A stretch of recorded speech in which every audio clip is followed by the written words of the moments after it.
Pois é, e olha só isso. Mãe, filha e sobrinha, Roberto, morreram soterradas neste fim de semana na zona norte de Manaus. Elas viviam aí em uma das mais de 100 áreas de risco aqui da cidade. É uma tragédia anunciada, né? São milhares de famílias que vivem com medo e sem o mínimo de segurança. A burocracia no cadastramento e na transferência dessas pessoas é um problema, sem dúvida, muito grave. E a gente vai conversar sobre isso agora com o promotor Paulo Estélio, do Ministério Público Estadual. Como vai, promotor? Tudo bem? Obrigado por ter aceito o nosso convite. Cadê aquele chamado princípio da dignidade da pessoa humana, né? Será que o município de Manaus não é capaz de garantir isso para os seus cidadãos, para os manauaras? Pois é isso que nós estamos buscando. É isso que nós vamos buscar com a nossa ação civil pública, onde a gente pede a retirada dessas pessoas, dessas áreas de risco, né? E está tramitando na Justiça. Eu acredito que em breve essas pessoas estejam sendo retiradas. Hoje estive com o doutor Karim conversando a respeito, né? Amanhã vamos ter uma reunião, inclusive, com a Defesa Civil. Recebi informações de que a partir de amanhã inicia-se um cronograma de trabalho para efetivar essa retirada dessas pessoas da área de risco. Pois é, um assunto a gente tentou descobrir, tentou chegar aí num número, mas é muito difícil. Afinal, quantas famílias hoje vivem em áreas de risco aqui? Quantas já foram retiradas, se alguma já foi retirada? Porque a gente viu aí uma tragédia que aconteceu, 3 pessoas, entre elas 2 crianças, acabaram morrendo justamente por conta dessa burocracia, dessa demora toda, né? Quando eu dei início à ação civil, nós tínhamos constatado que existiam 32 áreas de risco. O senhor me falou agora 100. Sim. Né? Então, talvez tenha sido uma informação mais atual, né? Foram constatadas na época 32 áreas de risco, e sendo que dessas 32, 8 eram de risco iminente. Ou seja, aquele risco que está para acontecer, aquela situação que está para acontecer. Portanto, nós pedimos liminarmente que fosse concedido, pelo menos com relação a essas 8 áreas, a retirada. Seriam as mais críticas, mais críticas perigosas. Dentro de uma situação crítica, né? É o crítico do crítico. Então, e foi aceito pelo judiciário. Tanto é que o doutor Karim despachou, concedeu a liminar, houve o recurso por parte da prefeitura, o tribunal suspendeu aí sim por 60 dias a decisão do juiz, passou o prazo, nós entramos novamente com uma petição na VEMACA e o juiz, então, dia 7 de fevereiro, despachou mandando fazer a retirada. Dia 14, a prefeitura tomou ciência dessa decisão judicial e hoje o responsável pela Defesa Civil, no caso que eu consegui falar foi com o engenheiro Belém, Cláudio Belém, me disse que a partir de amanhã o cronograma estaria sendo cumprido para efetivar essa retirada. Eu acho só uma pena que a prefeitura precise ser acionada judicialmente para cumprir o seu papel. Isso é uma obrigação do município, né? O Ministério Público fazendo a parte dele, evidentemente, mas eu acho uma pena que haja essa necessidade. Na verdade, o que está claro aí é a falta de uma política pública voltada para essas pessoas que não têm condição de morar na Ponta Negra, no Adrianópolis. Essas pessoas querem morar e precisam morar em algum lugar. Então, elas têm que ter uma política pública voltada para elas, de baixa renda, que possa ter um lote urbanizado. E é isso que a gente quer exatamente que aconteça. Nós temos perguntas aqui de internautas. O MC Manaus pergunta o seguinte: quando vai ocorrer a retirada dos moradores aqui de trás do Igarapé do Mindu, na Vila Amazonas? Obrigada aí pela participação. A preocupação dele aí, então, é com essas famílias que vivem ali, atrás do Igarapé do Mindu. O cronograma deve ser apresentado pelo Poder Público Municipal, pela Prefeitura. Eu não saberia dizer quando iriam ser retiradas essas pessoas. Só que já devem iniciar a partir de amanhã, segundo o Esse é o prazo. E eles têm quanto tempo para concluir isso e retirar no mais rápido possível? Existe um cronograma. Dentro do cronograma eles terão que cumprir. O que nós queremos, o objeto da nossa ação foi a retirada imediata. Evidentemente que não dá para tirar todo mundo de uma vez só.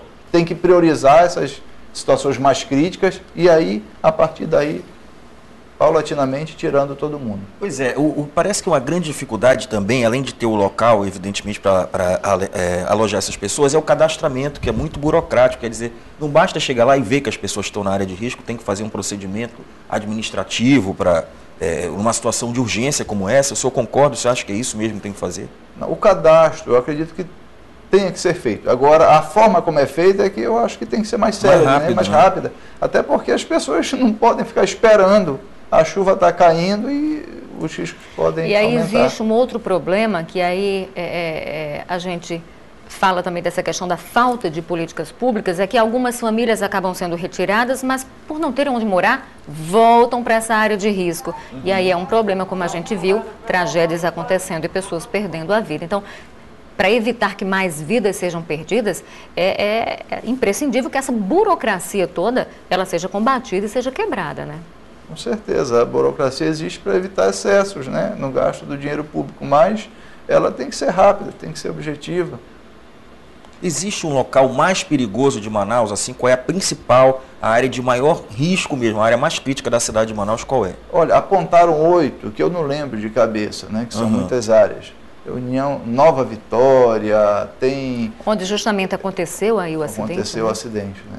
Então tem algumas áreas que eu não lembro de cabeça que foram consideradas críticas pela própria Prefeitura e pela CPRM, que identificaram essas áreas como áreas de iminente risco.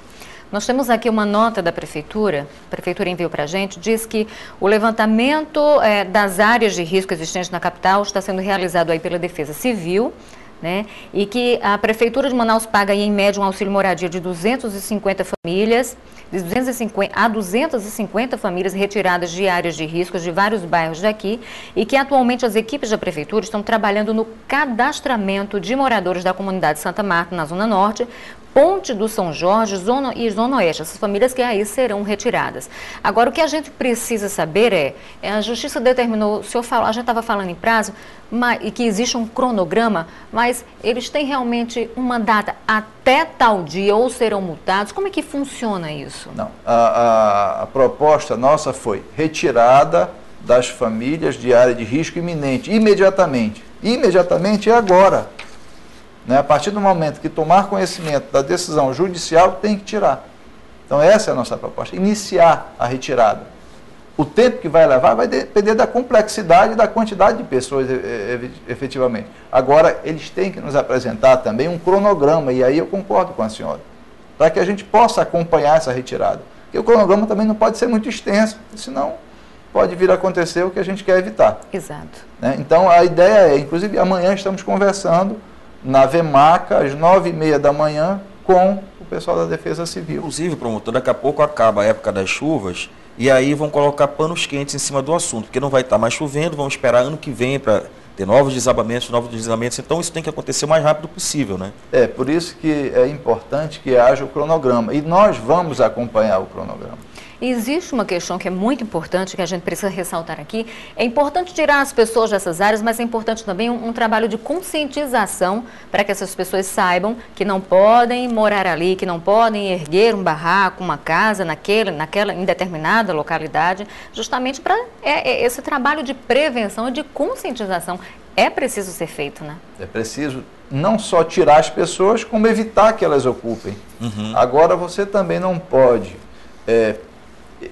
fazer esse trabalho se você não tiver uma política pública voltada para a habitação. As pessoas têm que morar em algum lugar.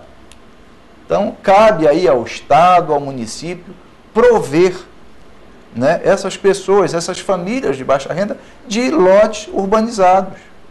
Seria mais fácil do que fazer casas, aí vai uma opção, uma sugestão minha, né? Ao invés de fazer casas, faça os lotes urbanizados. E existe espaço para isso em Manaus?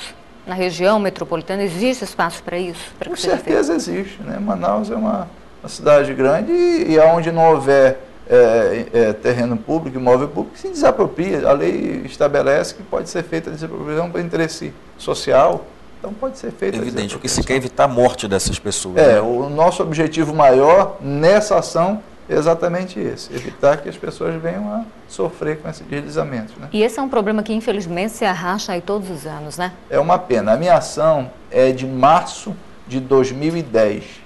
Nós já estamos para chegar a março, ou seja, já vai fazer um ano, e a gente vê as coisas andando bem devagar, né?